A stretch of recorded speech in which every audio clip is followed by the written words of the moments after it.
Hi guys, welcome back to my channel. Please subscribe and hit the like and share because it really helps. This is called The Valient Taylor, and it's the Brothers Grimm Tale. Personally, I've never read it. This will be my first time, so shall we see. A tailor was sitting at his table at the window one summer morning. He was a good fellow and stitched with all his might. A peasant woman came down the street crying, "Good jam for sale! Good jam for sale!" This had a pleasant sound in the tailor's ears. He put his pale face out of the window and cried, "You'll find a sale for your wares up here, good woman." The woman went up the 3 steps to the tailor with the heavy basket on her head, and he made her unpack all the pots. He examined them all, lifted them up, smelt them, and at last said, "The jam seems good. Weigh me out 4 ounces, good woman, and should it come over the 1/4 pound, it will be all the same to me." The woman, who had hoped for a better sale, gave him what he asked for, but went away cross and grumbling to herself. "That jam will be a blessing to me," cried the tailor. "It will give me strength and power." He brought his bread out from the cupboard beyond and cut a white slice and spread the jam on it. "It won't be a bitter morsel," he said, "but I will finish this waistcoat before I stick my teeth into it." He put the bread down by his side and went on with his sewing, but in his joy the stitches got bigger and bigger. The smell of the jam rose to the wall, where the flies were clustered in swarms, and it tempted them to come down, and they settled on the jam in masses. "Ah, who invited you?" cried the tailor, chasing away the unbidden guests. But the flies, who obviously did not understand any of his language, were not to be got rid of so easily, and came back in greater numbers than ever. At last the tailor came to the end of his patience, and seizing a bit of cloth, he cried, "Wait a bit and I'll give it to you." Saying so, he struck out at them mercilessly. When he looked, he found no fewer than 7 dead and motionless. "So that's the kind of fellow you are," he said, admiring his own valour. "The whole town shall know of this." In great haste he cut out a belt for himself and stitched it in big letters, 7 at one blow. "The town," he then said, "the whole world shall know of it." And his heart wagged for very joy, like the tail of a lamb. The tailor fastened the belt around his waist and wanted to start out into the world at once. He found his workshop too small for his valour. Before starting, he searched the house to see if there was anything to take with him. He only found old cheese, but this he put into his pocket. By the gate he saw a bird entangled in a thicket, and he put that into his pocket with the cheese. Then he boldly took to the road, and, as he was light and active, he felt no fatigue. The road led up to the mountain, and when he reached the highest point, he found a huge giant sitting there comfortably, looking around him. The tailor went pluckily up to him and addressed him. "Good day, comrade. You are sitting there. You're surveying the wide world, I suppose. I'm just on my way to try my luck. Do you feel inclined to go with me?" The giant looked scornfully at the tailor and said, "You jacksnaps, you miserable ragamuffin." "That may be," said the tailor, unbuttoning his coat and showing the giant his belt. "You may just read what kind of a fellow I am." The giant read, 7 at one blow, and thought it was people the tailor had slain. So it gave him a certain amount of respect for the little fellow. Still, he thought he would definitely try him. So he picked up a stone and squeezed it until the water dropped out of it. "Do that," he said, "if you have the strength." "No more than that," said the tailor. "Why, it's a mere joke to me." He put his hand in his pocket and pulled out the old, soft, mouldy cheese. He squeezed it till the moisture ran out. "I guess that will equal you," said he. The giant did not know what to say, and he could not believe it of the little man. Then the giant picked up a stone and threw it up so high that no one could scarcely follow it with the eye. "Now, then, you sample of a mannikin, do that after me." "Well thrown," said the tailor, but the stone fell to the ground again. "Now I will throw one for you which will never come back again." So saying, he put his hand into his pocket, he took out the bird and threw it in the air. The bird rejoiced at the freedom, soared into the sky, and was never seen again. "What do you think of that, comrade?" asked the tailor. "You can certainly throw, but now we will see in a condition to carrying anything you are," said the giant. He led the tailor to a mighty oak, which had been felled, and which lay upon the ground. "If you are strong enough, help me out with this wood. You will help me carry this tree," he said. "If you are strong enough, you will help."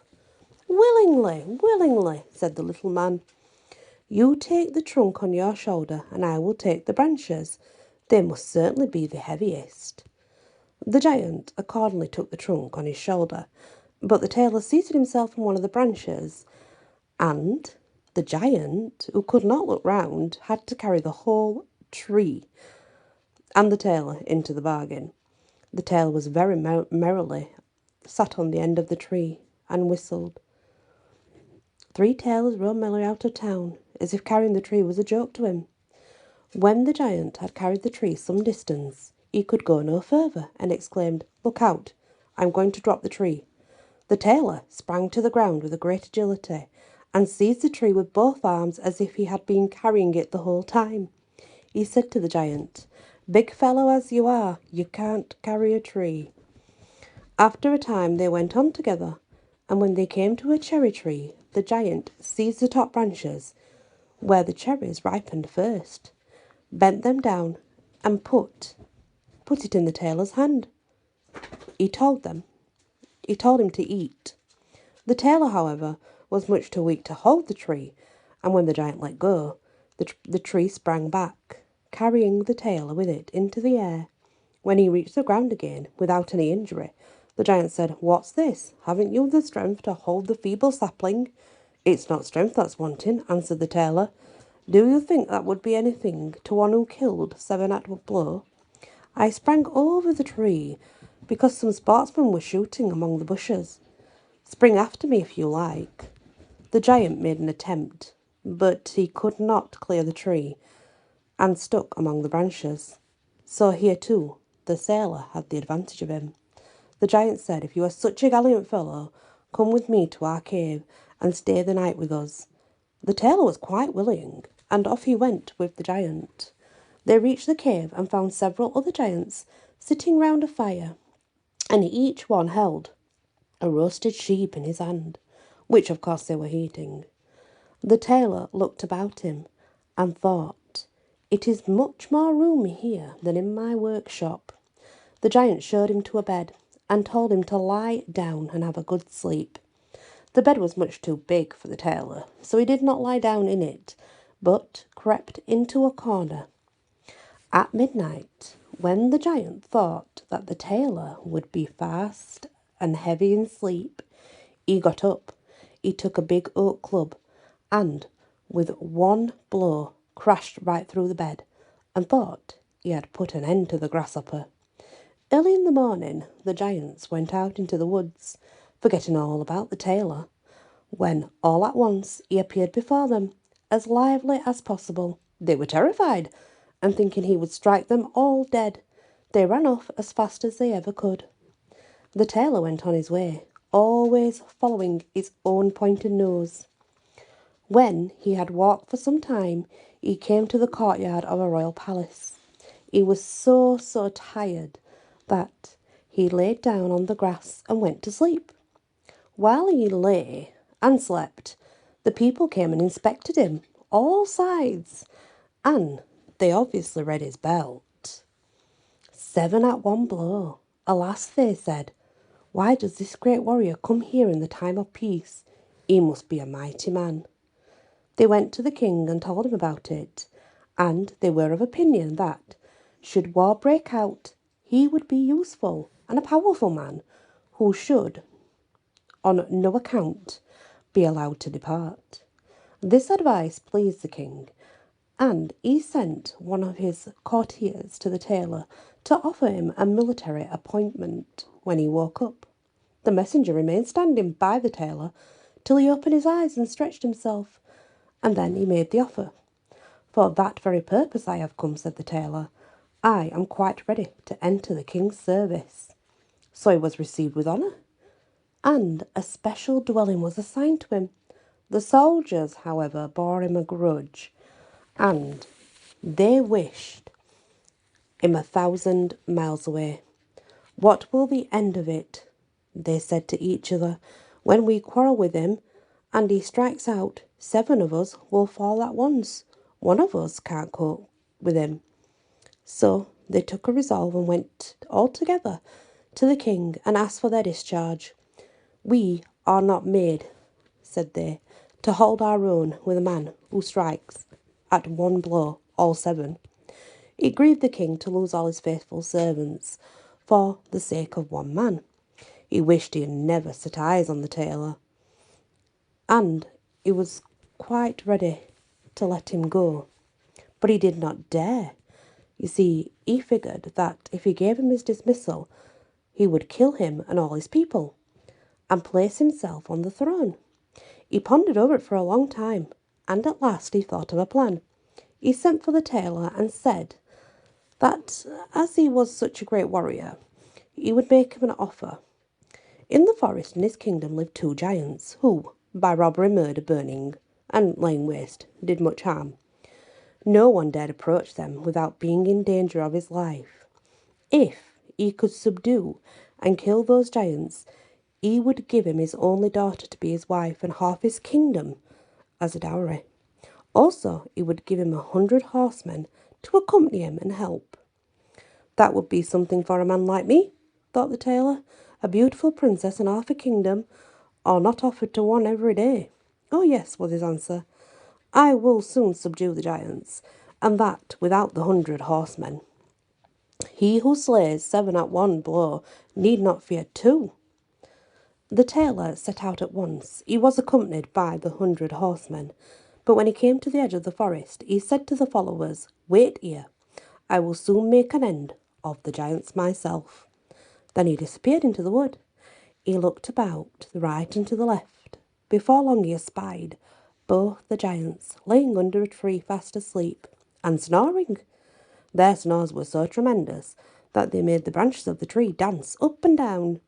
The tailor, who was no fool, filled his pockets with stones and climbed up the tree.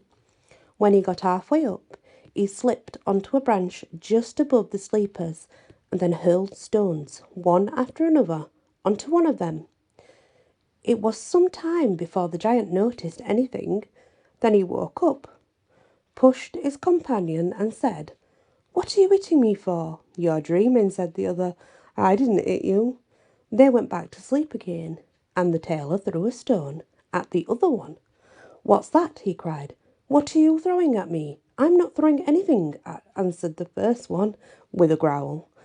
They quarrelled over it for a time, but as they were sleepy, they made it up, and their eyes closed again. The tailor began his game again, picked out the biggest stone and threw it at the first giant as hard as he could. This is too bad, said the giant, flying up like a madman. He pushed his companion against the tree with such violence that it shook. The other paid him back with the same as what he had done him, and they worked themselves up into such a rage that they tore up the trees by the roots and hacked at each other till they both fell dead upon the ground. The tailor jumped down from his perch. It was very lucky, he said, that they did not tear up the tree I was sitting on, or I should have had to sprung up to another like a squirrel. But we are nimble fellows. He drew his sword and gave each of the giants 2 or 3 cuts in his chest. Then he went to the horsemen and said, The work is done. I have given both of them the finishing stroke, but It was a difficult job. In their distress, they tore up trees by the root to defend themselves. But all that's no good when a man like me comes, who slays 7 at a blow. Are you not wounded? Asked the horseman. There was no danger, answered the tailor. Not a hair of my head was even touched. The horseman would not believe him, and rode into the forest to see. There, right enough, lay the giants in pools of blood, and, round about them, the uprooted trees. The tailor now demanded his promised reward from the king. But he in the meantime had repented at his promise, and was again trying to think of a plan to shake him off. Before I give you my daughter and the half of my kingdom, you must perform one more doughty deed. There is a unicorn which runs about in the forest during the night and day. It's doing damage. You must capture it. I have even less fear of one unicorn than of 2 giants. 7 at one stroke is my style. He took a rope and an axe and went into the wood, and told the followers to stay outside. He did not have to wait long. The unicorn soon appeared and dashed towards the tailor as if it meant to run into him, with its horn on the spot. Softly, softly, cried the tailor, not so fast. He stood still and waited until the animal got quite near, and then he very nimbly dodged behind a tree. The unicorn rushed at the tree, ran its horn so hard into the trunk that it had not the strength to pull it out again, and so it was caught. Now I have the praise, said the tailor, coming from behind the tree. He fastened the rope around the creature's neck and, with his axe, released the horn from the tree. When this was done, he led the animal away and took it to the king. Still, the king would not give him his promised reward, but made a third demand of him. Before the marriage, the tailor must catch a boar which did much damage in the woods. The huntsmen were to help him. Willingly, said the tailor. That will be mere child's play.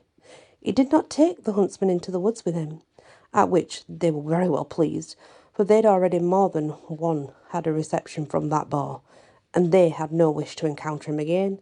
When the boar saw the tailor, it flew at him. It was foaming at the mouth, and its teeth was gnashing wildly.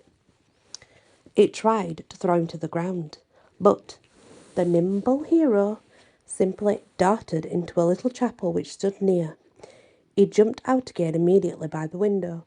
The boar rushed in after the tailor, but he by this time was hopping outside on the other side of the window.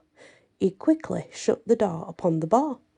So the raging animal was caught, for it was far too heavy and clumsy to jump out of the window. The tailor called the huntsmen up to see the captive with their own eyes. The hero then went to the king, who was now obliged to keep his word, whether he liked it or not. So he handed over his daughter and half his kingdom to him. Had he known that it was no warrior, but only a tailor who stood before him, he would have taken it even more to heart. The marriage was held with much pomp but little joy, and a king was made out of a tailor. After a time the young queen heard her husband talking in his sleep and saying, "Apprentice, bring me the waistcoat and patch the trousers, or I will break the yard measure over your head." So in this manner she discovered the young gentleman's origin. In the morning she complained to her king and begged him to rid her of the husband who was nothing more than a tailor. The king comforted her and said, "Tonight, leave your bedroom door open. My servants shall stand outside, and when he is asleep, they shall go in and bind him. They shall then carry him away and put him on board a ship, which will take him far, far away from you." The lady was satisfied with this, and the tailor's armour-bearer, who was basically attached to the young lord, told him the whole plot. Through loyalty, that's why he told him. "I will put a stop to their plan," said the tailor. At night, he went to bed as usual with his wife. When she thought he was asleep, she got up, opened the door, and went to bed again.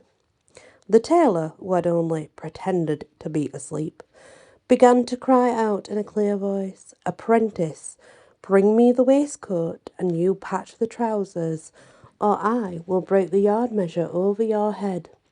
I have slain 7 at one blow, killed 2 giants, led captive a unicorn, and caught a boar. Should I be afraid of those who are standing outside my chamber door?" When they heard the tailor speaking like this, the servants were overcome by fear, and ran away as if wild animals were after them, and none of them would venture near him again. So the tailor remained a king until the day of his death. The end. And that's the traditional Grimm's fairy tale, The Valiant Tailor. Thank you for listening, and many blessings.